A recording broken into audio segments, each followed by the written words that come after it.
ಕರ್ತನಾದ ಯೇಸು ಕ್ರಿಸ್ತನಲ್ಲಿ ಪ್ರಿಯರಾದ ದೇವಜನರೇ, ನಮ್ಮ ಕರ್ತನಾದ ಯೇಸು ಕ್ರಿಸ್ತನ ಅತ್ಯಧಿಕವಾದ ಕೃಪೆಯು ಸಮಾಧಾನವು ತಮಗೂ ತಮ್ಮ ಕುಟುಂಬದ ಪ್ರಿಯರೆಲ್ಲರಿಗೂ ಹೆಚ್ಚಾಗಿ ದೊರೆಯಲಿ. ಹೃದಯಂಗಮ ಮಾತು ಎನ್ನುವ ಈ ಮುಂಜಾನೆ ವಾಕ್ಯದ ಸರಣಿಯಲ್ಲಿ ಈ ತಿಂಗಳು ನಾವು ಶಿಲುಬೆ ಧ್ಯಾನವನ್ನು ಮಾಡುತ್ತಿರುವಲ್ಲಿ ಈ ದಿನ ನಾವು ಧ್ಯಾನಿಸುವಂಥ ದೇವರ ವಾಕ್ಯದ ಭಾಗ ಆದಿಕಾಂಡ 22ನೇ ಅಧ್ಯಾಯ 9ನೇ ವಚನ. ಆದಿಕಾಂಡ 22:9. ದೇವರು ಹೇಳಿದ ಸ್ಥಳಕ್ಕೆ ಅವರು ಸೇರಿದಾಗ ಅಬ್ರಹಾಮನು ಯಜ್ಞವೇದಿಯನ್ನು ಕಟ್ಟಿಗೆಯನ್ನು ಒಟ್ಟಿ ತನ್ನ ಮಗನಾದ ಇಸಾಕನ ಕಾಲುಗಳನ್ನು ಬಿಗಿದು ಅವನನ್ನು ವೇದಿಯಲ್ಲಿ ಕಟ್ಟಿಗೆ ಮೇಲೆ ಇಟ್ಟನು. ಈ ವಾಕ್ಯಗಳನ್ನ ಗ್ರಹಿಸೋದಕ್ಕೆ ಸಾಧ್ಯವಾಗುವಂತೆ ದೇವರು ತನ್ನ ಆತ್ಮನ ಮೂಲಕ ನಮಗೆ ಹೆಚ್ಚಾದ ಗ್ರಹಿಕೆಯನ್ನು ಅನುಗ್ರಹಿಸಲಿ. ಕರ್ತನಲ್ಲಿ ಪ್ರೀತಿಯುಳ್ಳ ದೇವಜನರೇ, ನಾವೀಗ ಓದಿದ ವಾಕ್ಯದ ಪ್ರಕಾರ ನಿನ್ನೆ ದಿವಸ ನೋಡಿದ ಹಾಗೆ ಅಬ್ರಹಾಮನಿಗೆ ದೇವರು ತನ್ನ ಒಬ್ಬನೇ ಪ್ರಿಯ ಮಗನನ್ನು ಬಲಿ ಅರ್ಪಿಸೋದಕ್ಕಾಗಿ ಹೇಳಿದ್ದಾನೆ. ಸರ್ವಾಂಗ ಹೋಮವಾಗಿ ಅರ್ಪಿಸೋದಕ್ಕೆ ಹೇಳಿದ್ದಾನೆ. ಅಬ್ರಹಾಮನ ಅದಕ್ಕೆ ಪೂರ್ಣ ವಿಧೇಯತೆಯನ್ನು ತೋರಿಸ್ತಿದ್ದಾನೆ.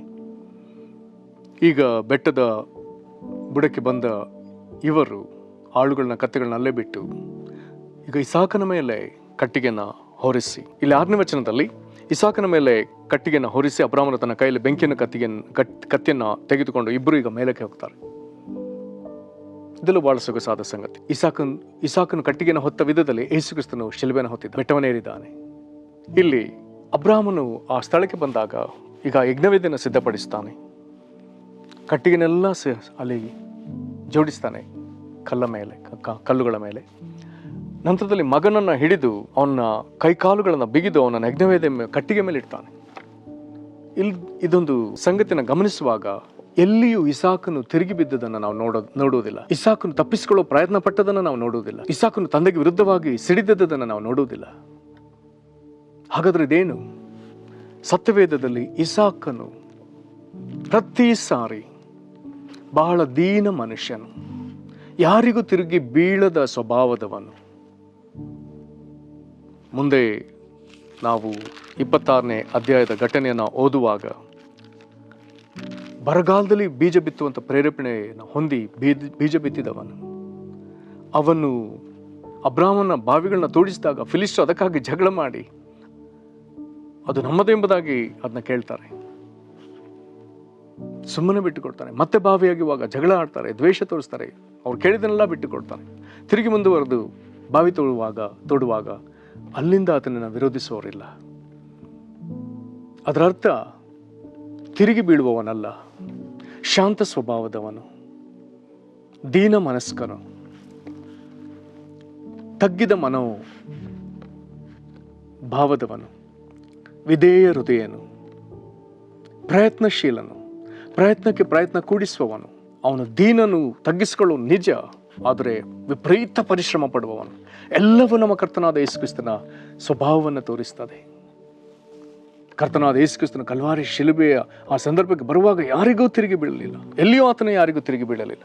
ಅವನನ್ನ ಜೊತೆಗಿದ್ದು ಕಣ್ಣಾರೆ ಕಂಡ ಪೇತ್ರನು 3.5 ವರ್ಷ ಯೇಸುವಿನೊಂದಿಗೆ ಇದ್ದು ಯೇಸು ಹೋದಲ್ಲಿ ಹೋಗಿ ಬಂದಲ್ಲಿ ಬಂದು ಆತನನ್ನು ಅತಿ ನಿಕಟವಾಗಿ ಕಂಡಂತ ಪೇತ್ರನು ಆತನು ಹೇಳುವ ಮಾತು ಯಾವಾಗಲೂ ಆಶ್ಚರ್ಯ ಹುಟ್ಟಿಸ್ತದೆ.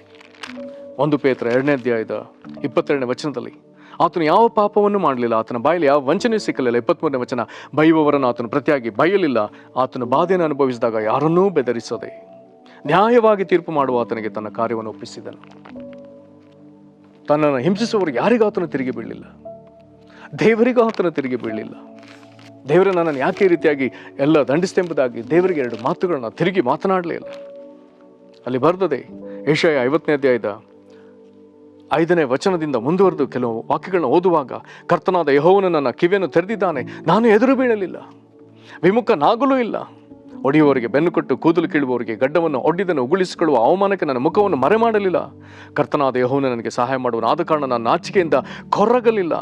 ನನ್ನ ಮುಖವನ್ನು ಕಗ್ಗಲ್ಲಿನಂತೆ ಗಟ್ಟಿ ಮಾಡಿಕೊಂಡಿದ್ದೇನೆ, ಆಶಾಭಂಗ ಪಡಲಾರೆಂದು ನನಗೆ ಗೊತ್ತು. ನನ್ನ ನ್ಯಾಯಸ್ಥಾಪಕನು ಸಮೀಪದಲ್ಲಿದ್ದಾನೆ, ನನ್ನೊಡನೆ ಯಾರು ವ್ಯಾಜ್ಯವಾಡುವರು?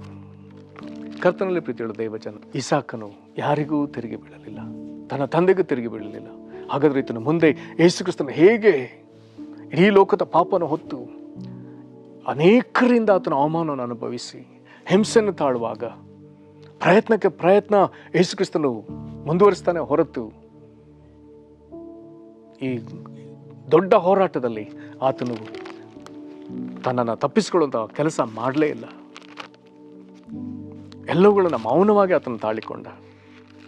ಇಬ್ರಿಯ ಗ್ರಂಥಕರ್ತನು ಇದನ್ನು ಬಹು ವಿಶೇಷವಾಗಿ ಆತನು ಹೇಳ್ತಾನೆ 12ನೇ ಅಧ್ಯಾಯದಲ್ಲಿ. ಇಬ್ರಿಯ 12ನೇ ಅಧ್ಯಾಯ 2ನೇ ವಚನ.